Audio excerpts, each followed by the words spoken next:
மதுரை தெற்கு தொகுதியில் போட்டியிடும் அண்ணாமலை, அமித்ஷா வகுத்து கொடுத்த வியூகம். வெளியான உத்தேச பட்டியல். மதுரை மாவட்டத்திற்கு உட்பட்டு மதுரை கிழக்கு, மதுரை மேற்கு, மதுரை வடக்கு, மதுரை தெற்கு, மதுரை மத்தி, மேலூர், திருப்பரங்குன்றம், சமயநல்லூர், திருமங்கலம், உசிலம்பட்டி ஆகிய 10 தொகுதிகளில் குறைந்தது 7 தொகுதிகளில் வரும் 2026 சட்டசபை தேர்தலில் பாஜக கூட்டணி வெற்றி வாகை சூட வேண்டும் என்கிற முனைப்போடு அண்ணாமலை தலைமையிலான பாஜக களமிறங்கியுள்ளது.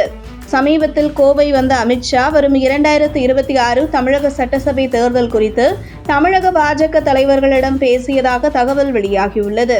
குறிப்பாக தென் மாவட்டத்தில் எம்ஜிஆர், ஜெயலலிதா காலத்தில் அசைக்க முடியாத சக்தியாக இருந்து வந்த அதிமுக எடப்பாடி தலைமையேற்ற பின்பு இருந்த இடம் தெரியாமல் அழிந்து வருகிறது. அதிமுக ஒரு பக்கம் தென் மாவட்டங்களில் அதிமுக அழிவை நோக்கி செல்ல, மறுபக்கம் பாஜக தென் மாவட்டங்களில் அசுர வளர்ச்சி அடைந்து வருகிறது.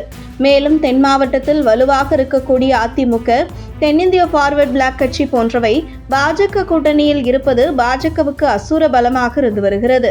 இந்த நிலையில் கடந்த நாடாளுமன்ற தேர்தலுக்கு முன்பே தென் மாவட்ட மக்களை தன்வசப்படுத்தி கொண்ட பாஜக தலைவர் அண்ணாமலை, அண்ணாதுரை, பசும்பொன் முத்துராமலிங்க தேவர் இடையில் நடந்த ஒரு சம்பவத்தை பேசியது அரசியல் களத்தில் மிகப்பெரிய விவாத பொருளாக மாறியது.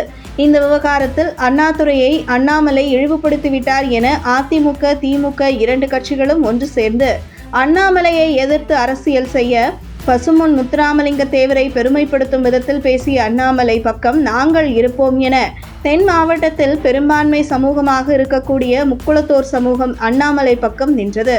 அந்த வகையில் தென் மாவட்டத்தில் பெரும்பான்மை சமூகமான முக்குளத்தோர் சமூகத்தினர் அண்ணாமலைக்கு கொடுத்த ஆதரவும், அமமுக, தென்னிந்திய ஃபார்வர்ட் பிளாக் கட்சிகளின் கூட்டணி, அண்ணாமலை தலைமையிலான பாஜகவின் அசூர வளர்ச்சி இவை அனைத்தும் சேர்ந்தும் கடந்த 2024 மதுரை நாடாளுமன்ற தேர்தலில், மதுரை பாராளுமன்ற தேர்தலில் பாஜக 2ஆம் இடம் பிடித்தது.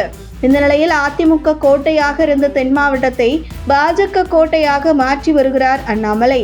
அதே நேரத்தில் எம்ஜிஆர், ஜெயலலிதா ஆகியோரின் அரசியல் வெற்றி பயணம் தென் மாவட்டத்தில் இருந்துதான் தொடங்கியது.